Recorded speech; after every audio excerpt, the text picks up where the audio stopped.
Everybody. My name's Chris Moses. I work for the Combined Authority. I work as part of the programme team delivering new and improved cycling infrastructure across West Yorkshire and York, along with supporting projects around monitoring, evaluation, comms and engagement, etc. I'll be chairing and facilitating this morning's workshop, or this morning's masterclass. So first of all, I'd like to welcome you all to the Two Wheels Good Bike Friendly Business masterclass. I've got a couple of housekeeping items, and I guess it's a sign of the times that these are not around where the toilets are and whether there's a fire drill, but more around technical aspects of what we're doing. So first of all, I'd like to request that everybody mutes their microphone, and that will just eliminate any background noise when we've got the speakers on. I need to let you know we will be recording the session. So hopefully everybody's okay with that, and that will just allow people that are not able to attend an opportunity just to hear the speakers and the points that are raised and discussed.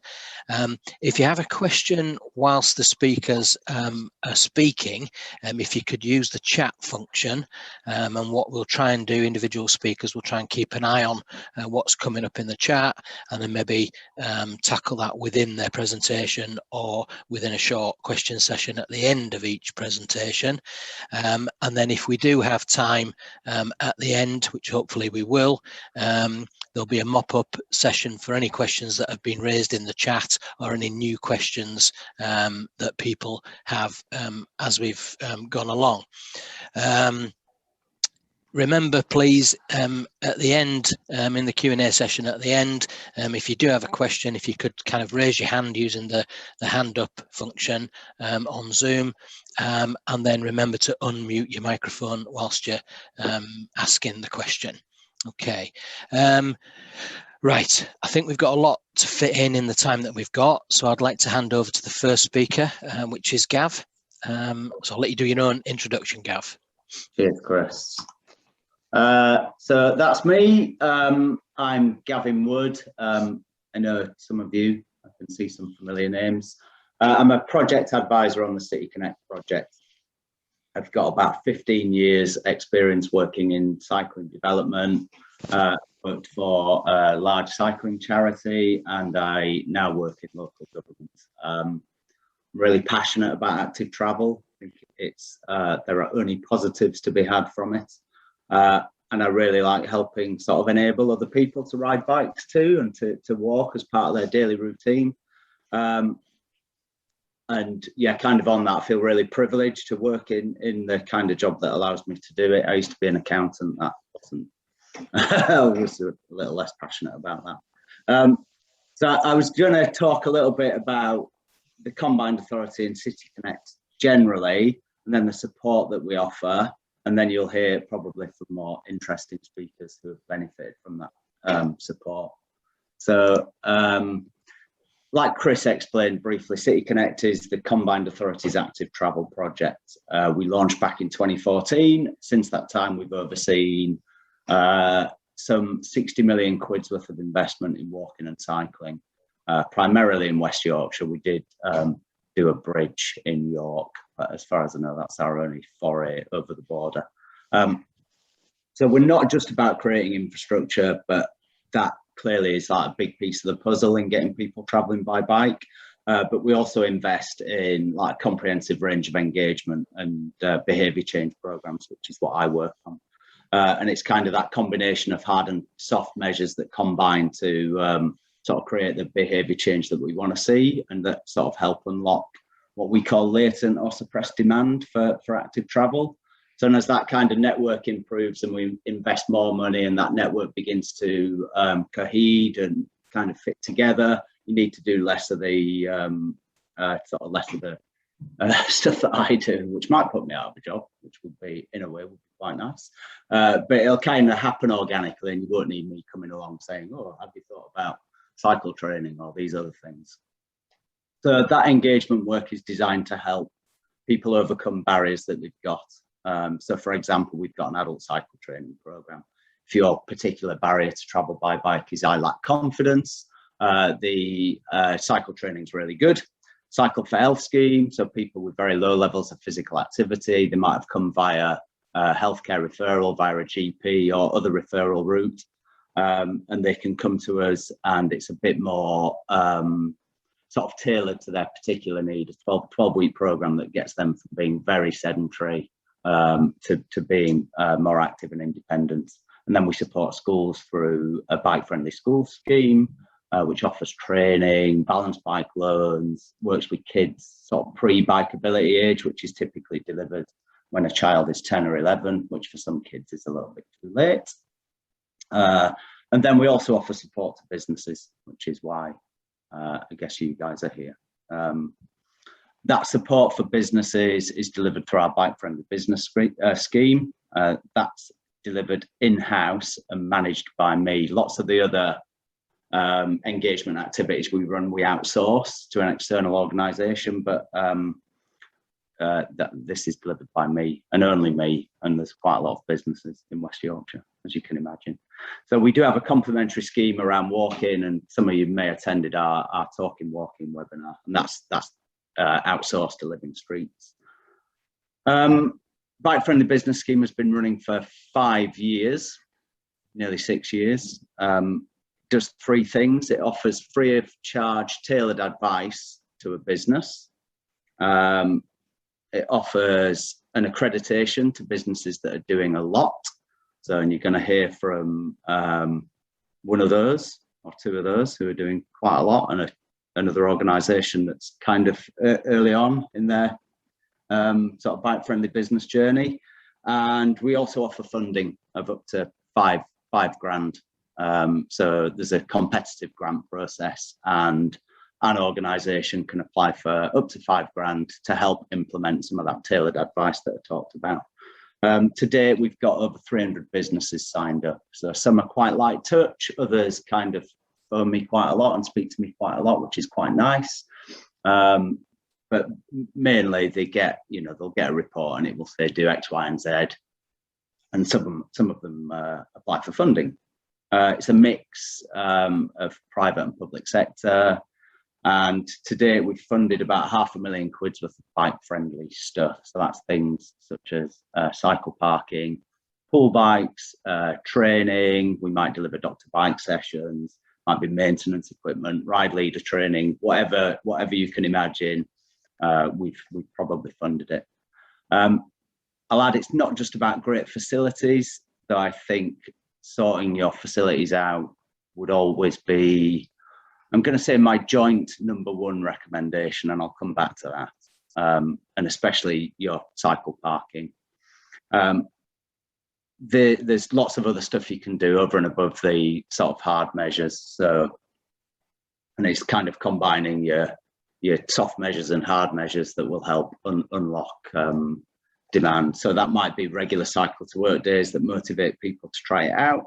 Combine that with doctor bike sessions. So that's someone who will come along and fix your employees' bikes, fix employees' bikes up. You might then support an employee to learn how to fix their own bike up, which is even better. You might have a bike buddying scheme, so that will support less confident cyclists in your organisation. And alongside that, you might make sure colleagues are then informed about routes, best routes in. Often the route you might take in a car is not the route you would take on a bike. And if you've got an existing set of people who already travel by bike in your organisation, they're an excellent source of knowledge when it comes to routes and stuff. Cycle to work schemes, always a good recommendation, ensuring yours is open year round or as frequently as possible. And that's not always easy to get your finance people to do that and HR people to do it. Does your scheme take advantage of HMRC's increased limit? Does your do the decision makers even know that is now, there is no cap, so it's no longer £1,000? And then importantly, do colleagues know about it? So do they know you have a cycle to work scheme?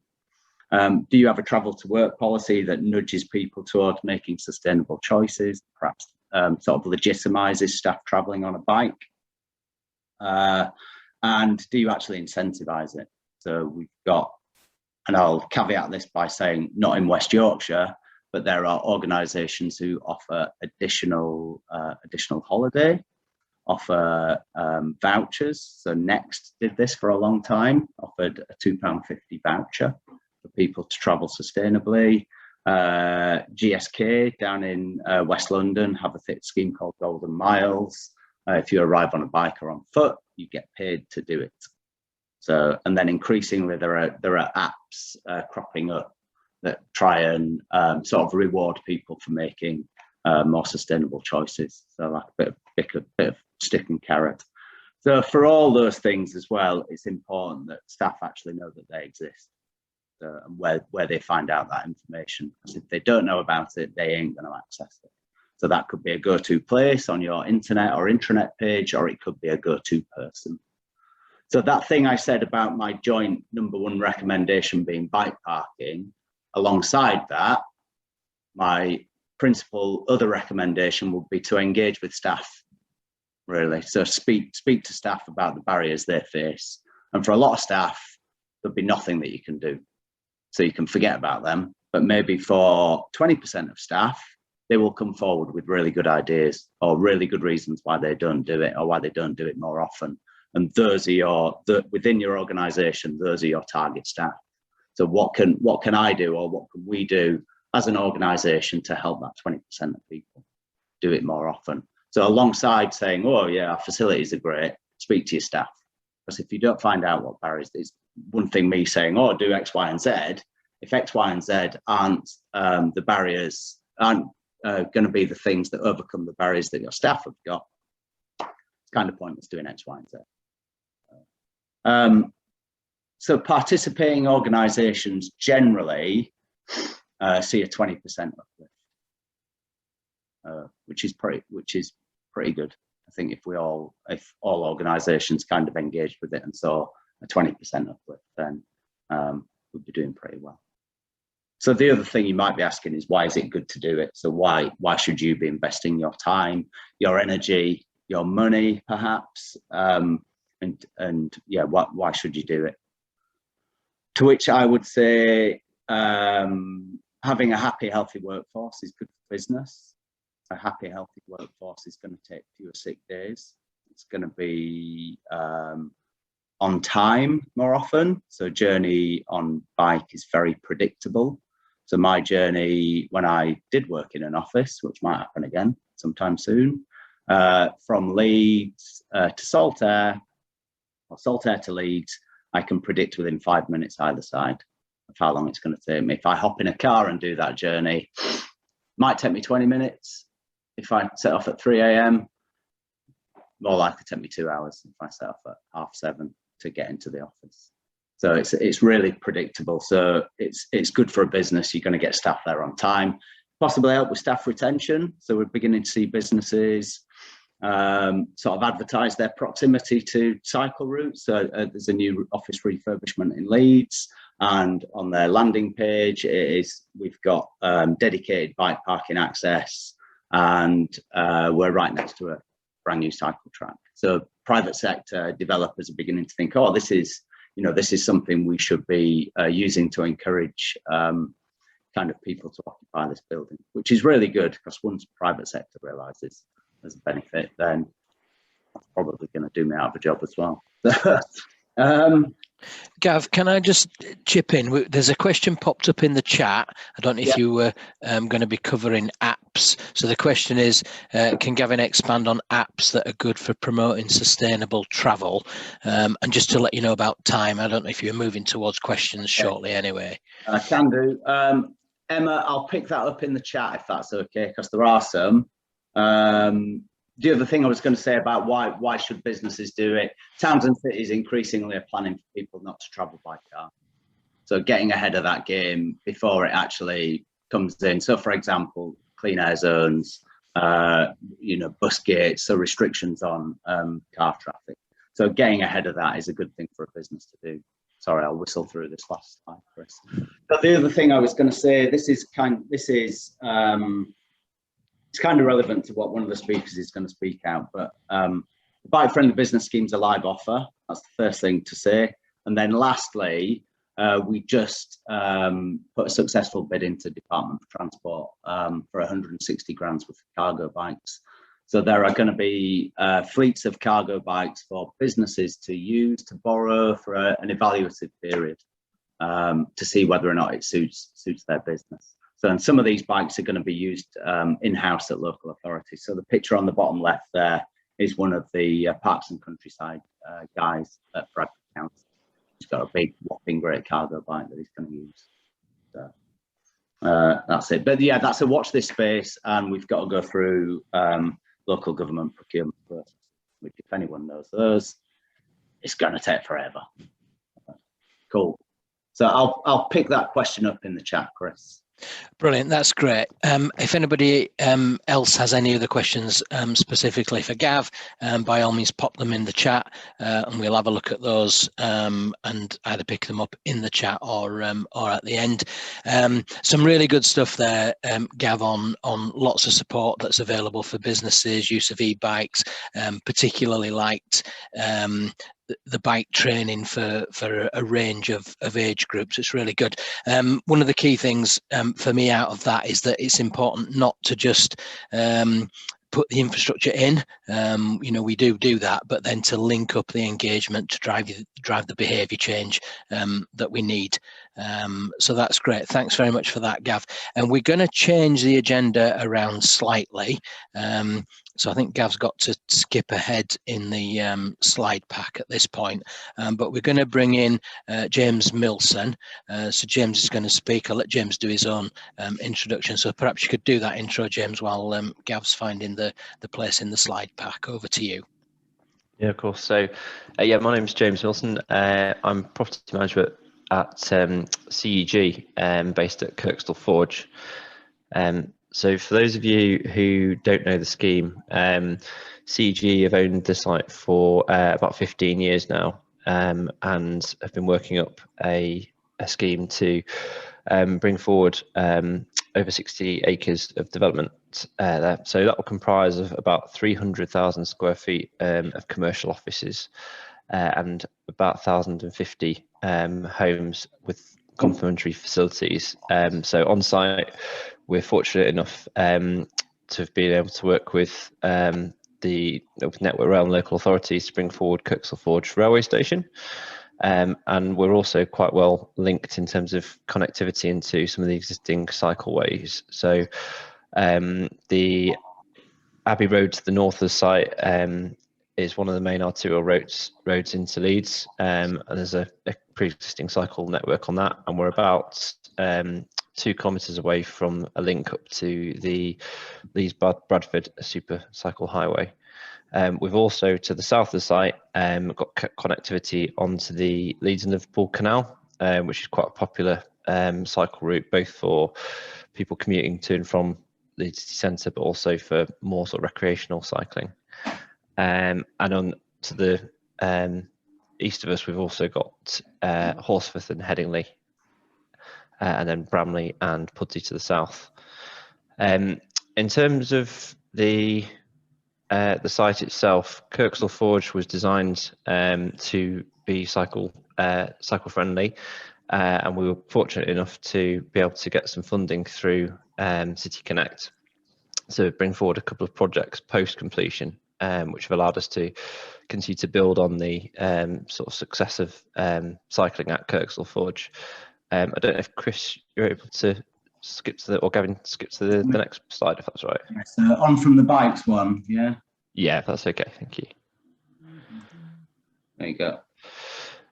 So the main, I suppose, achievement from the funding that we've received to date has been the purchase of 6 e-bikes. So the idea behind bringing these to site is to encourage people who maybe live that little bit further away from Kirkstall, or would have to deal with some of the sort of terrain and topography, Kirkstall being down the valley, to get up the hill towards Headingley, West Park, or slightly further afield. And the e-bikes were sort of viewed as being a mechanism of encouraging people who wouldn't necessarily normally cycle to give it a go. These are available through a system called App Bike.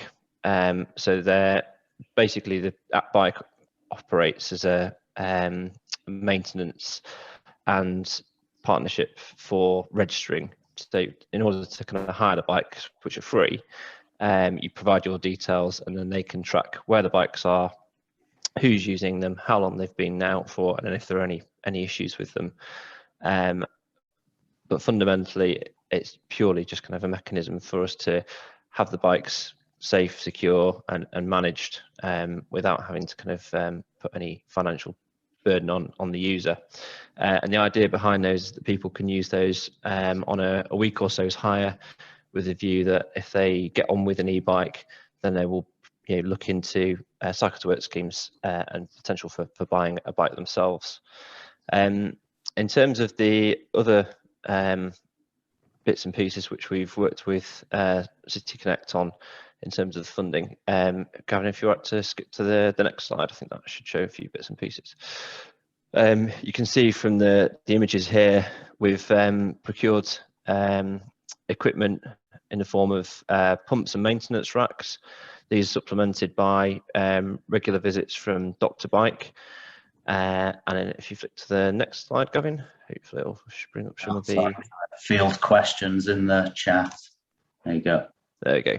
So one of the kind of realizations is with the kind of with the cycle facilities is you need to sort of keep investing in them. So our initial fit out on the site provided the showers, the lockers, and a drying room.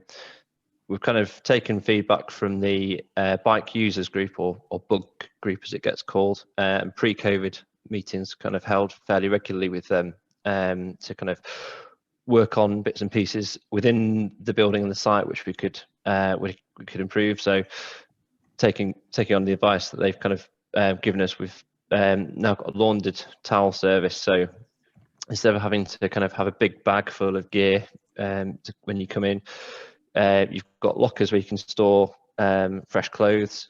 You don't have to bring in a towel. You can get a clean towel every time you come in. And then we've also gone on to provide shower gel, shampoo, face, body and hand cream for those who are inclined. And those facilities have kind of seen, as people started to return from COVID, an uptick in the number of cyclists. Just making it more convenient and sort of removing the barriers has kind of been a big sort of tick in the box for encouraging extra trips. The other thing which we're in the middle of at the moment is annually at Kirkstall we do Cycle September. So that'll be a series of events across the course of the month. So there's a bikers breakfast. So people who sign up for the bikers breakfast on proof of kind of coming into work on a bike will get a free breakfast, snack and a coffee. There is a free Dr. Bike session specifically for the month, and then we've done a cycle relay in the reception. So we borrowed a couple of spin bikes from one of the local gyms.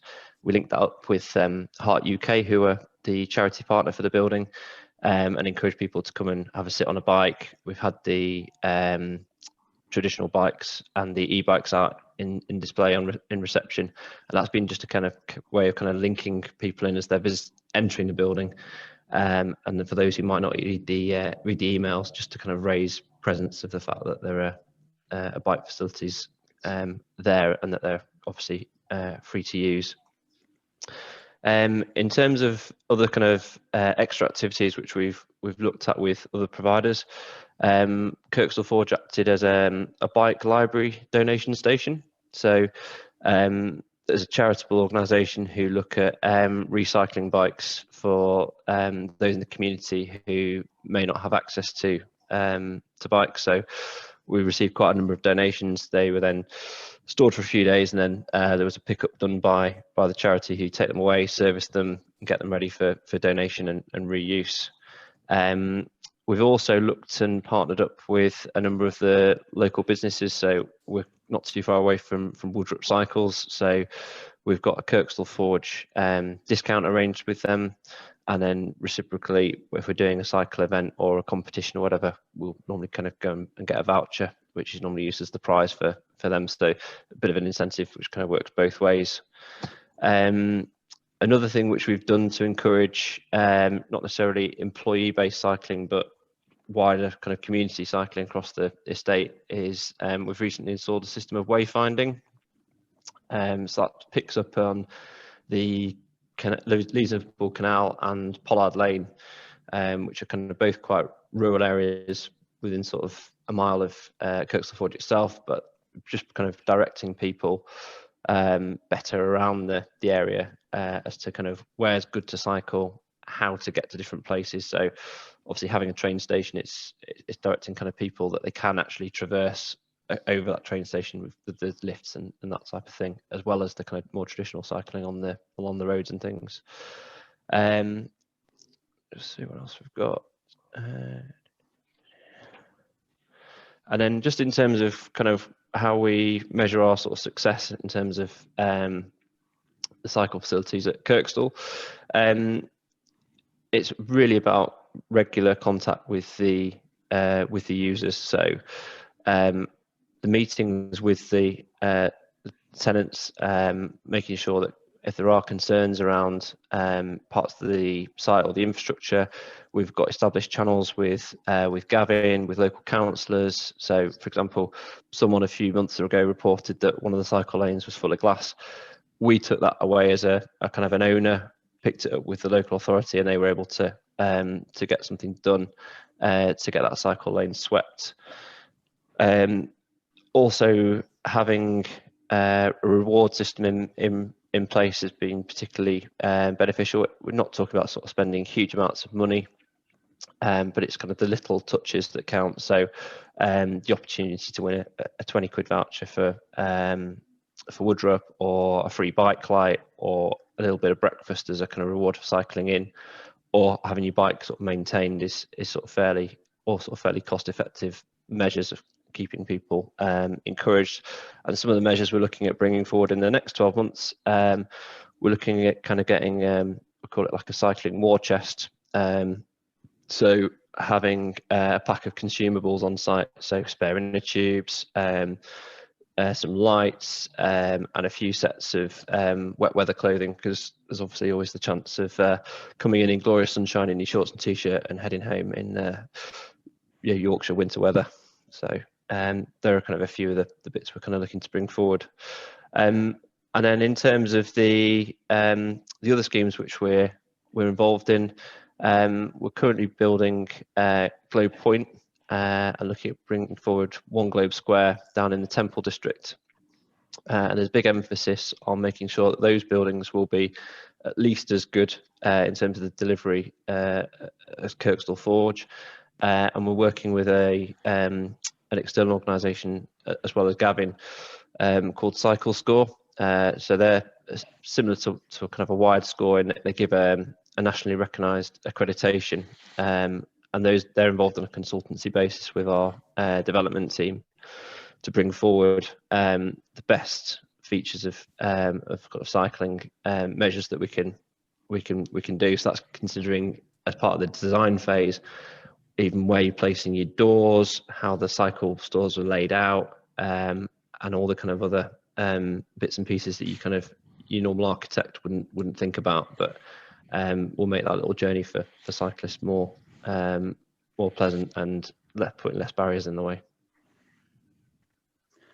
James, can I just add something as well that I think is really good about Kirkstall Forge, which I think might be interesting? So when it was in its development phase, it was under condition of planning to put certain things in, and such as your cycle parking, and there was a quality kind of a qualitative aspect to that cycle parking and a quantitative. So a number of stands that looked at a particular way, and the developer actually went way over and above what was required under condition of planning. And I think it shows a good commitment from a responsible developer that we don't always see in the public sector. Often developers are chased to discharge conditions of planning, or what they put in, frankly, rubbish. And that didn't happen at Kirkstall Forge, and it would have been easy for the developer to not do that. or to do just what was required, to do just enough and the bare minimum. And I think when I arrive on site at Kirkstall Forge, it feels like a site that's really kind of rolled out the red carpet for me to arrive on a bike. And you've got your really good visitor parking right in front of the front door. There's bikes in the atrium, which I've worked with loads of developers where you definitely not allowed bikes in the atrium, but if you wanted to display a Ferrari, they'd be quite happy to do. So it's quite refreshing. Yeah. Thanks for that. Sorry, carry on, James. I was going to say, just with reference to that, there's another scheme if anyone wants to have a quick look at kind of where we see the future of development and cycle parking going, called EQ in Bristol, and that's probably quite a good example of how the next sort of set of buildings will look and cater towards cycling, and that's actually got its own dedicated basement cycling entrance. So none of the sort of sharing of a route with cars and vehicles and other bit and the bin lorries and things. There's a cycle in, cycle out system for that building. So if anyone wants to have a look at the future, that's probably the one I'd point you at in the first instance. Brilliant, thanks James and Gav there. I'm slightly conscious of time. Great presentation, thanks James. I think you mentioned there that you're in a fortunate position in terms of the location and the design, etc. But the key thing for me is to exploit the opportunities that brings. So you can have things kind of laid at your feet, but unless you take the action to capitalise on those, then it's no good. And you've clearly done that and plan to continue that. Gav, just a point for you. I noticed in the chat there was a question about the experience of other businesses, and I think it's great that we're kind of getting that networking approach. So we'll try and collate some experiences of the businesses that are represented here, particularly around the specific issue that was asked for there, which I think was about use of occupational health. So we'll try and see if we can collate something from participants today. But thanks very much, James. I am conscious of time. I want to try and get at least a few minutes at the end for any general questions. So I think at this point we're going to move on to Jodie Hearnshaw. Over to you, Jodie. Yeah, morning everybody. Slides on, Jodie, and I'll move them on for you. Oh, thank you. Yeah, so my name's Jodie Hearnshaw and I'm the charity manager here at Airedale Hospital. So at Airedale Hospital and Community Charity, we've been proud to lead on a number of projects to help us become bike friendly, and I'm really pleased to be able to talk to you a little bit about what we've done today. So slide 2, it tells you a little bit about us. You can move that on, Gavin. I'm not sure how many of you will be familiar with Airedale, but we're an acute hospital. We're currently running with about 350 beds. We care for a population of around 200,000 people in our local area, and that's a patch of around 700 square miles. So that means that our visitors and our patients, they can be coming from both urban and rural areas, so really diverse. It stretches up to the Bradford boundary, over to East Lancs, and then right on up into the Yorkshire Dales as well. So our hospital site itself, it's in a semi-rural location. We're located in a village between Skipton and Keighley. It gives us a really great spot for people to come to us and get well, but it can also present some challenges when travelling here, especially in the winter. So we've spoken a little bit about the people that we care for, but what about our staff? So the next slide, if we can move on to that, it shows the huge diversity in our workforce. We've got over 3,500 members of staff, in addition to 350 volunteers that work on our site as well. And as you can see from that little graphic there, we've got a huge range of professions that work here. They all work different shifts, they've got very different roles, and therefore they've got really different needs. And what that slide doesn't actually show us is that a lot of our staff are also local residents. They live in our community too. They work here, live here, and then they're also patients with their families here as well. In addition to the staff members that live locally, we do have a large number of staff that have a longer commute, so that's something else we have to try and take into account, their needs as well. We want to make sure that everybody's really well cared for and try and be as adaptable for those people as possible. So slide 4, that shows us a little bit of the activity that goes on in our hospital. As you can see, it's extremely busy, and this is our most recent year, so it was a completely different year to the ones that we see normally. But when you look at those figures, they actually all those statistics equate to actual people that are visiting our site. They visit for a range of different reasons. Not everybody comes to hospital in the back of an ambulance. So it's been hugely important that any new provisions and facilities and advancements on our site, that they're available to everyone that visits us. And it's also vital that everybody knows about them as well. That's really important. So we carried out a travel survey in July 2020, and that showed us that 72% of the people that responded to that travel survey would be more willing to cycle to work if the storage facilities on our site were improved and increased. It's really disappointing to say that at that moment in time, we only had provision to safely store about 16 bikes on our site for a workforce of 3,500. So that result really showed that we had quite a bit of work to do.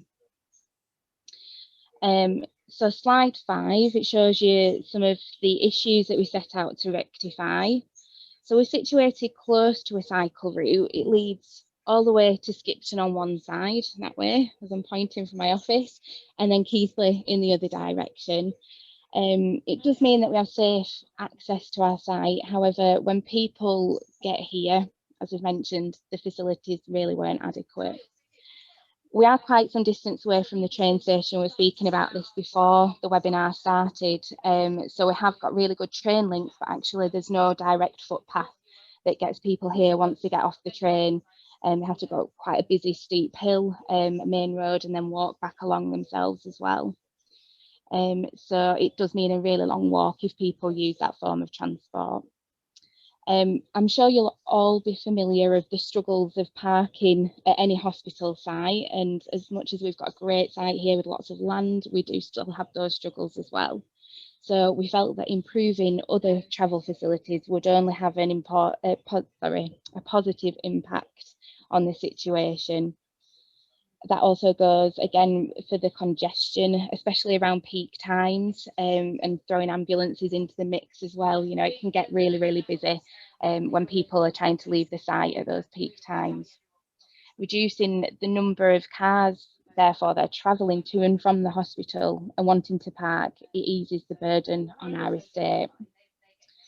So our organisation is committed to reducing its environmental impact as well, and we've pledged our support to our employees to find alternative ways to travel to work.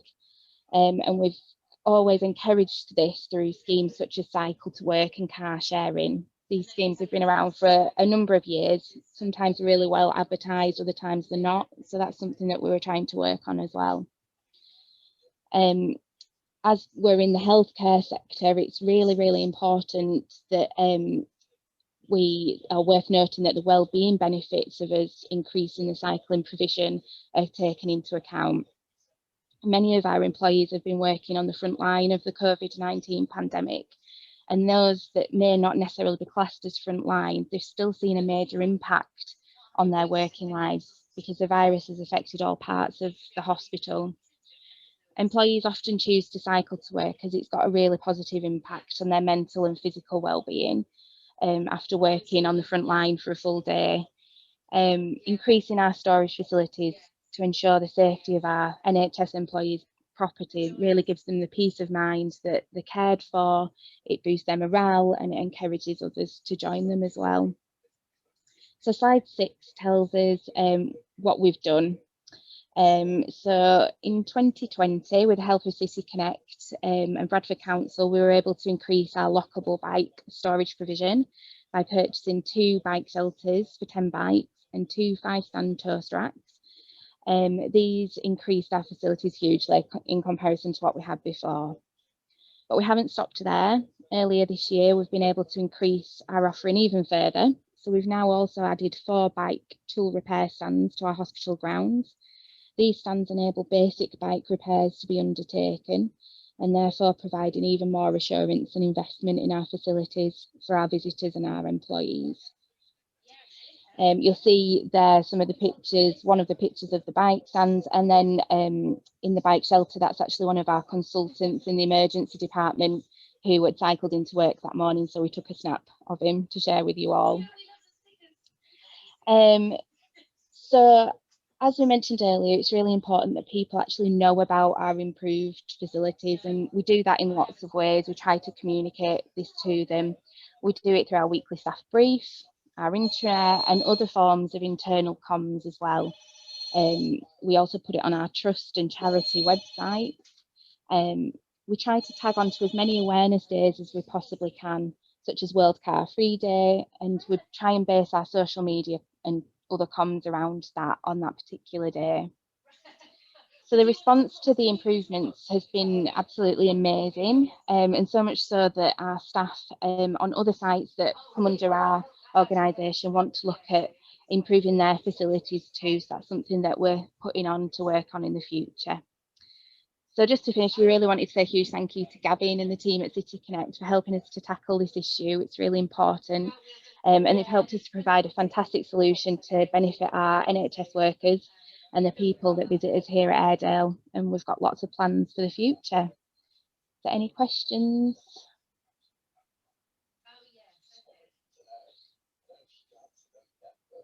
No? Thank you.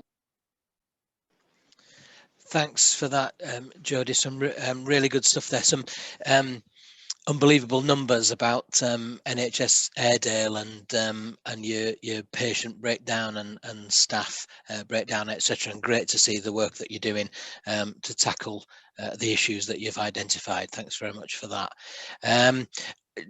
I'll just mention, I did pick up some background noise there. If people could please try and mute their microphones, so we're avoiding that while people are speaking. I'd appreciate that. Thank you. That's brilliant. And I think we're now over to Fiona. Hi. So our company is it's much smaller, obviously, than the last two that have just spoken. But the bikes have been no less useful to us, even though we are smaller. So my name's Fiona Heath, and my husband and I run Pinchy Pinchy, which is a small Mexican restaurant in Chapel Allerton in North Leeds. We've had the business for quite a while, around 14 years. And some of you may remember it as Salsa Mexicana, but we changed the name about 10 years ago to reflect my husband's unique sense of humor. Pinchy is a mild swear word in Mexican Spanish that my husband was often affectionately called when he lived in Mexico City. The name does raise some eyebrows when Mexicans visit, but it's also quite a memorable name. So here in Leeds, it works quite well for us. So prior to COVID, we ran the business mainly as a dine-in restaurant, but since COVID, we now do the opposite, and our sales come mainly from takeaways. We get our customers through our own website and the main delivery companies, Uber, Deliveroo, and Just Eat. We deliver our orders from our own website, Just Eat, and some of the Uber orders as well. I can see slide 2, please, Gavin. So the main reason we wanted to make our own deliveries was a financial one. You might be aware that restaurants have to pay hefty fees to the delivery companies for their services. And in addition, we wanted more control over our deliveries. Sometimes the quality of the takeaway suffered when it was delivered by these companies. For various reasons, food might arrive with missing items, or it might be cold or thrown about, or liquid spilt. And as a result, this would affect our reputation because customers don't always distinguish between us and the delivery company. And also during lockdown, we wanted to get back some of the customer connection that we had previously. It was very strange not to have that customer interaction that our business always relied on. And making our own deliveries was a way of getting some of that back. Can I have slide 3, please? Gavin. So the main reason we went down the route of e-bikes was due to the cost of insurance. For a while, we've been using car drivers to make our deliveries. but it was difficult to find drivers with the correct specialist insurance that was required to do the job. So I turned to e-bikes because they were cheaper to insure and a license isn't required. And those reasons made it quick and relatively easy to set up. Also, about half of our takeaway customers were located within a mile of the restaurant, making it a reasonable distance to be covered by bike. And then on to slide 4. So I chose a Turn HSD P9 bike, which our riders love. It's more expensive than a standard e-bike, but I wanted reliability because I knew the bikes were going to be working quite hard, going backwards and forwards with deliveries. And most of the cost of the bike is accounted for by the high quality Bosch motor. The features of the bike really appealed to what I needed. And top of my list was to make sure that the food still looked and tasted good when it got to our customers. I didn't want it thrown about in a bag on a customer's back, and I wanted it to be hot.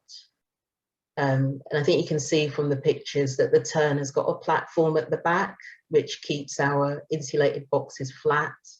And I can double them up, or I can put much larger boxes on the back for bigger orders. In terms of rider safety, it comes with a front and rear lights as standard. And there are loads of accessories if you need to add them. You can put bags on the side, pannier bags.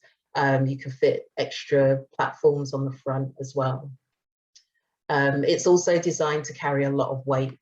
I think about up to 60 kilos. So you could even put a small child on the back. I can resize the seat to cater for riders of different heights. And also in that last picture, I think you can see that I can store it vertically and the handlebars can fold down. Space is a real premium at our restaurant, so this was a really attractive feature for me. And then you can go on to slide 5. So I was a bit concerned about whether I would actually find riders for the e-bikes, but in fact it wasn't difficult at all. I put an ad in our restaurant window and on Instagram and Facebook, and I managed to find Rowan, our first rider. Then I found my other riders through words of mouth, and personally as a small business I quite like this because it means I've got some kind of link with the rider, which is important to me given the cost of the bikes. All of my riders are they're aged between 18 and 25. And outside of this age range, people tended to scoff a bit at the suggestion of doing the job. But I do hope to attract some older riders too at some point. But what all the riders have in common is that they really do like the job. Can I go on to the next slide, please, Gavin? So I used a bit of tech to manage our orders efficiently. Obviously, time and speed are really important in running an on-demand delivery service. I have to group my orders geographically and by time. I found an app called Orderlord, which helps me to do this. So the app receives the orders and then shows them to me on a dashboard, which you can see on the slide. And I can see where the orders are geographically, and I can then allocate them to the riders. And then the riders receive the orders on their phones, and then they can use the app to navigate to them. And I can track the riders and estimate when they'll be back at the restaurant so that I can queue up the next order for them. And I can move on to the next slide, please, Gavin. So the bikes have given us really good PR in our local area. I've been told lots of times that people have seen the Pinchy bikes, as they're known, out and about.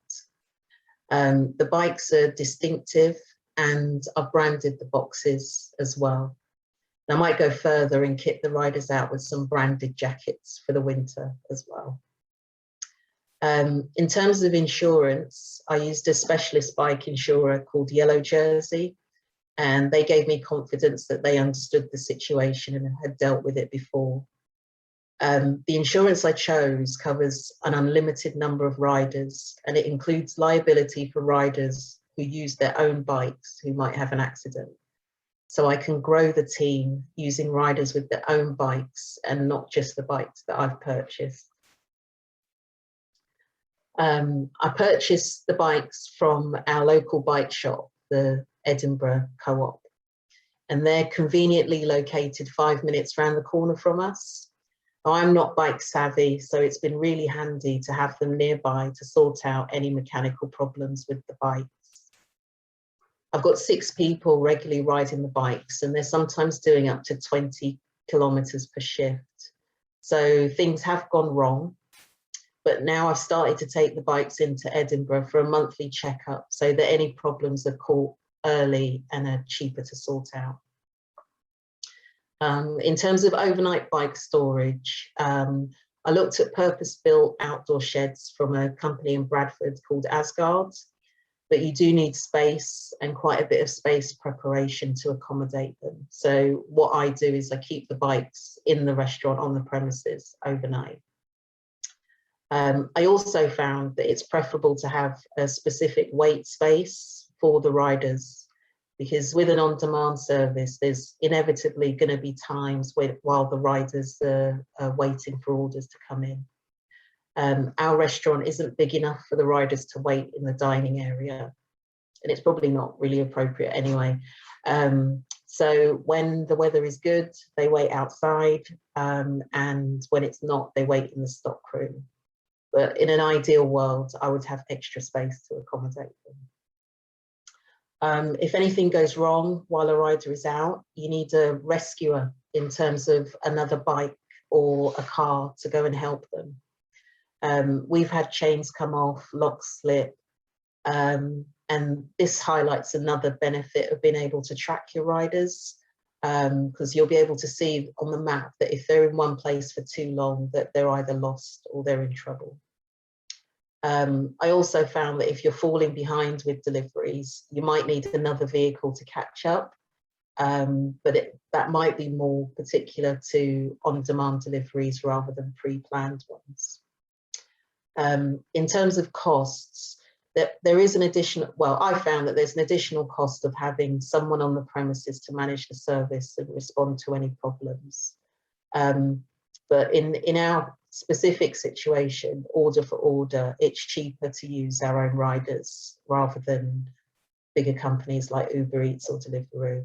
But on the flip side, I can't match the number of sales that they're able to send us. But the savings that we do make from using our own riders, we can afford to pass those savings on to our local customers and offer them discounts on our food. And obviously that's a benefit to the customer. And the loyalty that we get from those discounts is a benefit to us as a business. I don't think that customers buy from us because we deliver in an eco-friendly way, but it's definitely a brand value that people can associate with, and it does have a positive impact on our business in many ways. Thank you. Brilliant, thanks for that, Fiona. A brilliant example of innovation and responding to the challenges of COVID and everything. I haven't got time to mention everything that I made a note of there, but right through the choice of bike, the specialist insurers, the delivery app, just a brilliant all-round example, I think. And one thing that jumped out at me was that you've gone for quality over cost. So getting the right bike, getting the right insurance, having the right business set up. So fantastic. Thanks very much for that. It's really interesting to hear that. Good to see in the chat that there's a bit of networking going on and some linking up of organizations, people saying, can I email you? Can we get together? That's great. Do that through the chat and make those connections, or do it through us if you've not got time within this meeting. Excellent. Thanks very much, Fiona. I think we're now on to Howard, so I'll just hand over. Go for it. Good morning. I think it's still morning. Yes, it's still morning. Thank you very much for inviting me along. What I'm going to talk about is slightly different. I think you're getting a slightly different story from everybody. But what we set up in Bradford in partnership with a number of organisations was commuter biking, but commuter biking within working hours. And so it was slightly different from people cycling into work. It was using the bikes whilst they were at work. Just to give you a bit of a background, we as statutory organisations, so I was working for the clinical commissioning group for Bradford District. We were doing lots of work with the local authority, so and they were nearby, about just over a mile down the road from where we were based. We worked lots with the 2 hospital sites, which were a mile and maybe 3 miles down, and we did stacks of work with our local mental health trust, which was 4 miles down the road. So within that geographical patch, most of our meetings, most of our partnership work, most of our interaction was taking place for the staff. And what we wanted to do was set up something, because people didn't feel, and I will go on to some of the barriers, that, you know, they wanted to commute, they wanted to cycle into work and then cycle all day and then cycle back out again, because it was all city centre based and most people lived outside of the city centre. So what we wanted to do was actually look at how they can use the bikes during the time they were there. The issues were timing, in terms of going from one meeting to another, trying to park the car or trying to find the right change to pay for it. This is all pre-COVID, by the way, if everybody's thinking what you're on about. And, you know, getting time for the meeting without sort of having to touch up your makeup or something like that. So if I could have the first slide, Gavin, yeah. So one of the things what we started thinking about doing was that partnership work, the fact that we were all in city centre, the fact that it was much more environmentally friendly to use the bikes whenever we needed to, because we weren't, you know, it wasn't always possible to car share. This infrastructure was there, although not ideal, not perfect by any stretch of imagination, but there were some elements of cycle lanes, bike parking and so on, so there were some there. And all the different organisations were registered with Cycle to Work Guarantee Scheme. So that was why, you know, we sort of thought it would be a really good idea. Some of the benefits, I think, which slide is next, please, Gavin? Yeah, actually, just whilst I'm going through that, would everybody just start thinking about what is the barrier for their organisation, what's stopping their organisation, or what's the one thing that's, you know, they're struggling with, and put it on the chat route function so I can pick it up, because I've sort of made a list. It's not on slides. If you want to start putting in things that you feel are concerns or issues for your organisation. So for some, I'll go back to my barriers now. So these are individual barriers. When we started talking to people, what they felt was their concerns. Anybody knows Bradford will know Bradford is in the valley bottom. So if you go anywhere away from the centre of Bradford, you're heading uphill. So time was an issue. How long it might take people from one place to another. The hills, the fact that you have to cycle uphill. Confidence, individuals having the confidence to get on their bike and confidently ride on the road. The weather, of course, anybody up north will know what weather is. The distance from home to work, I mentioned about people not wanting to cycle in from home to work. They were quite happy to give it a go, to have a ride or trial the bike whilst they were at work. And of course, if you're vain like myself, you know, makeup and sweating, I didn't want to turn up to a meeting, you know, having ridden 3 or 4 miles, feeling very, very sweaty and, you know, thinking I needed to touch my makeup up.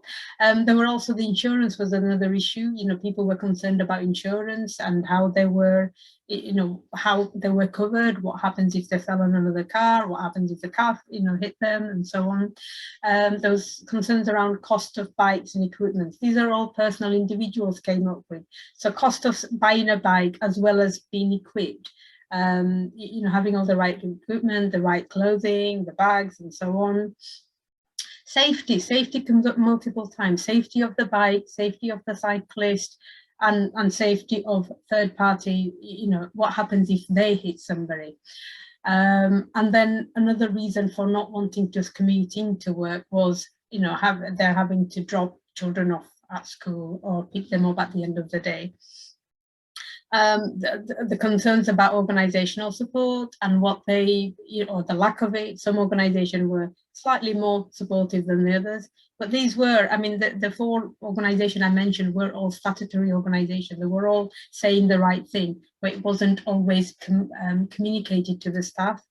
And of course, bike parking, you know, where do you park? What happens if somebody else is taking that parking space? Where can I leave it? I can't walk into a boardroom with a bike. I can't walk into City Hall with the you know, with a bike. Although City Hall did have bike space. So these were just some of the you know, issues that came up. If I can go to the next slide, please. And then we looked at also the benefits, what some of the people thought some of the benefits might be.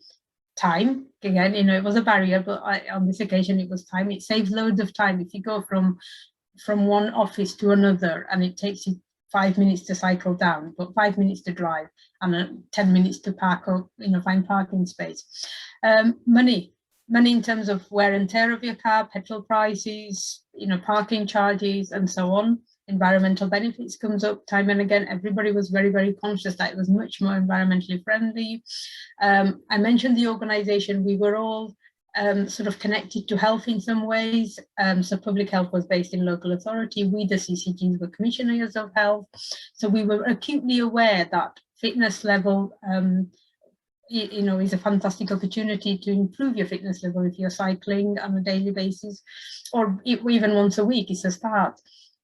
I've mentioned the parking issues, just actually finding the parking space, and then mental and physical health. So, you know, as well as being physically fitter, your internal organs become fitter as well, and mentally you feel so much better. And then, of course, the benefits were the fact that all the organisation wanted to do the right thing. They weren't necessarily going about it in the right way, but they definitely wanted to do the right thing. So my 4th slide, how we overcame some of those barriers. So first off, we sort of got each organisation to actually register with the Cycle to Work Guarantee Scheme if they weren't, and register with Gavin's City Connect Cycling to Work scheme as well. And I won't go into too much detail because Gavin already mentioned how. So we got some bikes off City Connect. And we use our IT system as a way of the room booking system. So anybody in the public sector will know that you have to book rooms for meetings. So we actually had bikes in there, so people could log on to room booking system and book a bike for a specific number of hours. The insurance, you know, people were concerned about the insurance, so we used when you work in the NHS, it's not easy. You can't just say who's our insurance and who covers. So I had to ring up a few people nationally to try and identify what our insurance exactly covered. And then when I said to them, I said, oh, I need it in writing because, you know, you're telling me we're covered, but actually, how do I know it? That they were amazing. What they said was they sent it to me in writing. They sent me a copy of the policy, and what they identified was that most corporate insurance policies had walking, cycling and other active travel elements in there as part of their cover, and they've done it years before we were even thinking about cycling to work. One other reason was having those bikes to hand meant there was no initial setup cost for individuals. We offered cycle training, and we also allowed people to have a go on their bikes in the car park, just, you know, sort of running around just to get their confidence up. And we access where we can the City Connect cycling confidence building courses. Not everybody did that, but some people definitely took that up. And then each organisation set up their own cycle users group. I mean, it was sort of happening unofficially anyway, but having those bikes gave us the momentum to make it official and have proper meetings. That sounds really bad, but, you know, have proper documented meetings and acknowledged by the organisation that these meetings took place. The bike parking for our organisation, where we ended up buying a sort of like a mini shed specifically for the bikes, took up 2 car parking spaces. for 6 bikes. And there were a concern of the organisation as to how much space they were going to take up. So that's why I've put it all there. The storage, the actual cost of the shed was provided as match funding by our organisation, and the stacks of support we got from Gavin and City Connect was, all made it viable for us to go ahead and do this partnership work. You can appreciate with 4 very different, I don't want to say 4 different organisations trying to coordinate and trying to get them all working together, but none of us involved in that setup, in that partnership work, were totally savvy about the electronic bikes, about what we needed, how we were going to use it, where we were going to order from. And we were all busy people, so we needed somebody with the expertise to come in and say, this is what you need, that's the size, that works for this height of people, and so on. I've got some, I'm just going to take a second to look at the chat function just to see if there was any specific, fabulous, right. Yeah, so I'll go on to mention some of the organizational barriers, and what I want to say is I'm actually available on Twitter, on LinkedIn, on Snapchat, as well as an email, and Gavin knows my personal home address as well. So if you're really, please, if you need to sound things out, I work for the NHS, I'm still working in the NHS. I've got lots of connections and experiences, so please come back to me and say, can you help us with that? I know Gavin will totally do all the cycling bit, but in terms of the organisation elements of it, definitely come back to us. So the organisational question, who looks after the bikes? How do we get them serviced, and how often? What cost is involved? What about insurance? What about insuring the bike, the person who's riding it, the third party they might hit? Commitment, is it a long-term commitment? How long are we really committing this for? Do we have to replace the bikes? Whose job is it anyway? What happens when that person leaves? Are we setting a precedence here?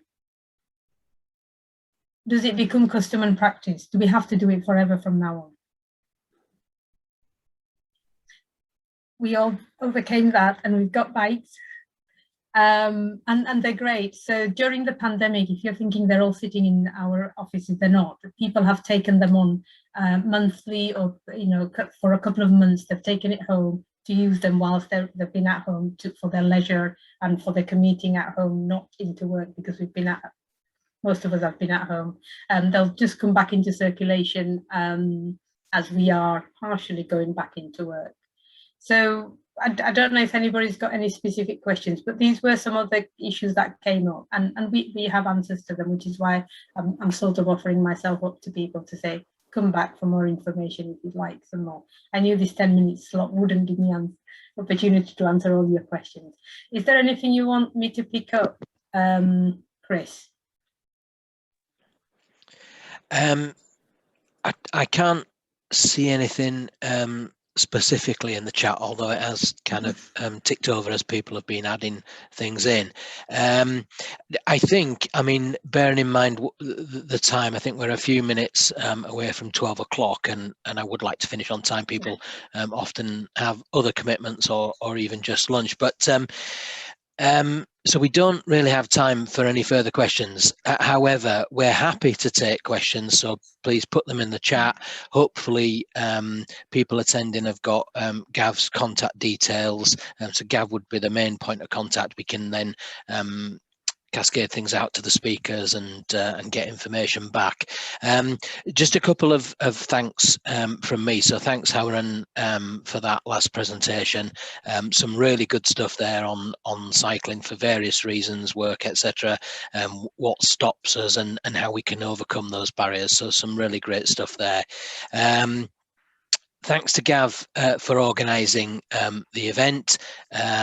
Thanks to all the speakers. So Gav, James, Jodie, Fiona and Howard. Thanks very much.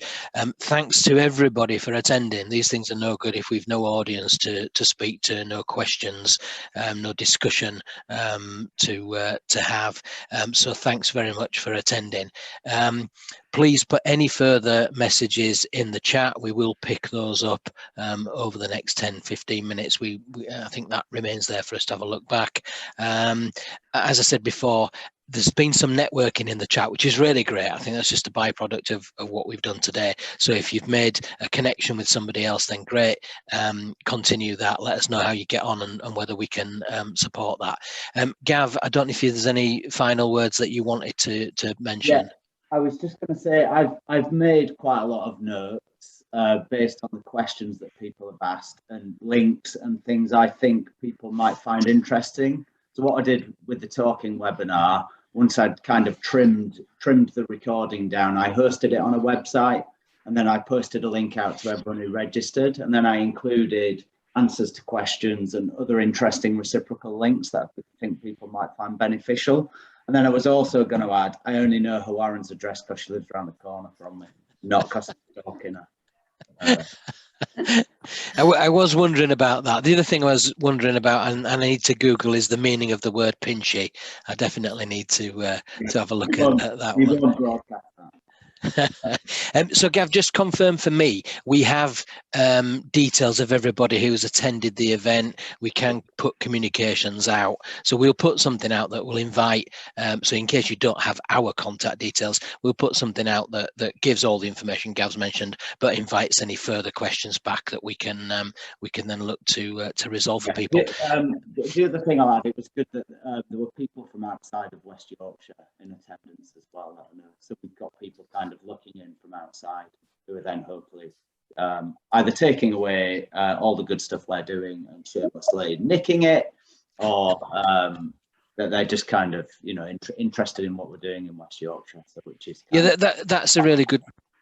Sorry to talk over you, Gav, you're fading on my microphone. And that's a really good point. And I think the kind of financial support that we can provide would only be limited to businesses and organisations within West Yorkshire. But we're more than happy to talk to other people and just pass on best practice and act as a sounding board. So and take best practice from those people. Yeah, sure. No, there are other schemes running in other local authority areas that we could definitely learn from. Okay, you were cutting out for me then, Gav. I'm not sure whether everybody else could hear. Are we okay to close the meeting now then, Gav? Yeah, brilliant. Yeah. Once again, thanks everybody. Brilliant meeting. Hopefully we'll do more of these in the future. Take care. Bye-bye. Thank you. Hey, thank you. It went really well. Sorry, I was trying to come into row by being the angry organisation, but I hope it worked. Thank you, everyone. I'll send an email out to everyone. Yeah, you take care now, and I'll see you again soon. Yeah. Okay, take care. Bye.